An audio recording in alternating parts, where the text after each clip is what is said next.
يعني انت بجوز تعمل قناه سوريه مثلا، هدول عم يشتغلوا بالاعلام السوري 200 300 دولار راتب المراسل، المذيع ممكن 500 دولار او 1000 دولار مثل معاذ محار.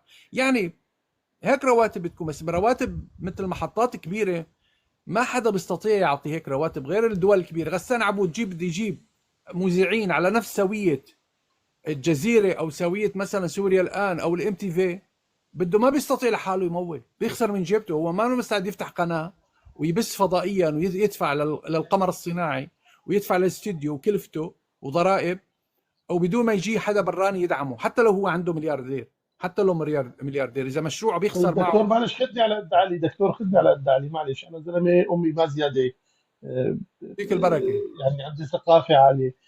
يعني انا كمواطن سوري عادي شو مستفيد من هالقنوات اللي عم تيجي تفتح، بدها تفتح بالبلد؟